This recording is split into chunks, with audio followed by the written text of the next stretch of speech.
There is a rule in painting that does not bend. You have one day, one section of fresh, wet plaster. You paint into it while it is still damp, and the pigment bonds chemically with the wall as it dries. Once it dries, the window closes. You cannot go back. You cannot correct. If you made a mistake, you chip the plaster off the wall and start that section again from nothing. This technique is called buon fresco. It is unforgiving by design, which is why it was typically applied to flat walls where the plaster could be laid evenly and the painter could work at eye level with reasonable light. No one had attempted it on a curved ceiling. No one had attempted it on a surface of 500 square meters. And certainly no one had attempted it while lying on scaffolding 60 feet in the air, with candles for light and rainwater occasionally dripping through the ceiling onto the wet plaster. In 1508, a man who had never considered himself a painter agreed to do all of that. His name was Michelangelo Buonarroti. And the first thing that happened was that the painting grew a bloom of fungus the size of a room. To understand why this ceiling should not exist, you have to understand what fresco actually demands. Buon fresco, true fresco, requires pigment to be applied to freshly laid, still wet lime plaster. As the plaster dries, a chemical reaction locks the color into the wall surface permanently. The result is extraordinarily durable, far more resistant than paint applied to a dry surface. But this durability is entirely conditional. The plaster must be the right mixture. The humidity in the room must be within a workable range, and the painter must finish each section, each giornata, each day's work before the plaster sets. Subsequent corrections are not possible. If anything goes wrong during that window, the entire section comes down. Now consider the specific conditions of the Sistine Chapel ceiling. The vault is curved. This means the plaster cannot be laid flat. It has to be applied at angles against gravity to a surface that is 60 feet above the floor. It means the painter is constantly working overhead, pigment dripping onto his face, his arms stiffening, his neck locked in positions he later described in a poem. My beard toward heaven, memory in reverse, my chest a harp. He was not exaggerating for effect. The physical configuration of the job would have made even simple brushwork a challenge. He started with the flood. One of the largest multi-figure compositions on the ceiling, dozens of figures scrambling for survival as the waters rise. He had been working for months. The plaster was down, the figures were taking shape, and then the surface began to change. A lime mold bloomed across the wet plaster. What art critic Andrew Graham Dixon described as a great bloom of fungus spread across Michelangelo's first major composition. The problem was the plaster mixture. He had used a formula of lime and pozzolana, a volcanic mineral, but the proportions were wrong for Rome's humidity.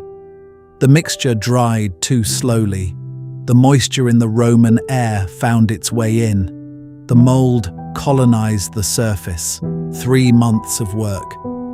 Michelangelo begged Julius to release him from the commission. Julius sent an expert instead. The plaster came down. A new formula was developed, lime and pozzolana in the correct proportions, this time worked out by a plasterer named Jacopo di Sandro, known as Lindaco, who had studied under Ghirlandaio.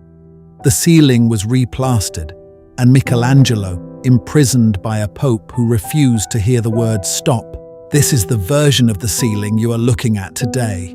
The painting that survived 5 centuries started over, in worse conditions, by a man who had failed once already and had been denied permission to quit.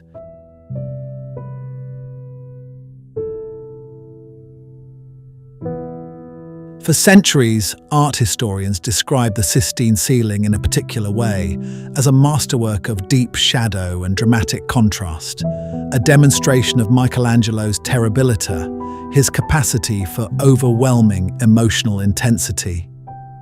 The figures were dark, muscular, brooding. Then the Vatican restored the ceiling between 1980 and 1994, and something strange happened.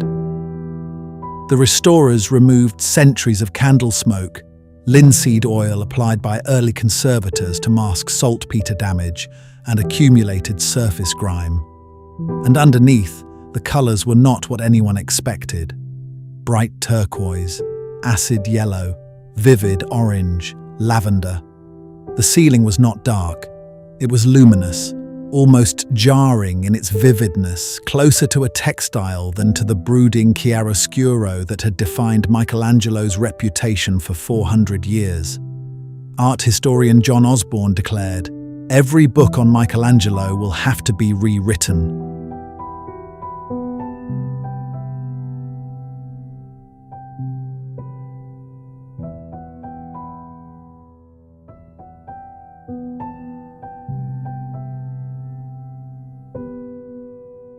The ceiling survived 5 centuries of candle smoke, saltpeter damage from water intrusion, a gunpowder depot explosion in 1797 that shattered a section of the flood panel, and 2 world wars.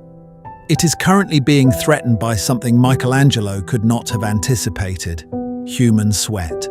The Sistine Chapel receives roughly 6 million visitors per year, sometimes 20,000 people in a single day. Each person exhales carbon dioxide, emits moisture, and releases lactic acid from their skin into the air.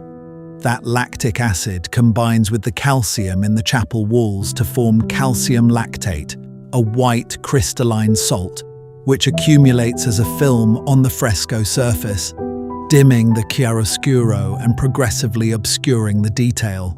Here is the question the ceiling forces you to answer. The buon fresco technique was supposed to make the painting permanent. Pigment bonded into the wall, not applied to a surface but integrated into it.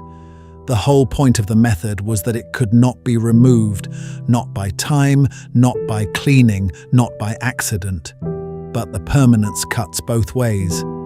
If the restoration critics are right, if the secco shadows Michelangelo added in the final stage are gone, then the most visited painting in human history is also one of the most altered.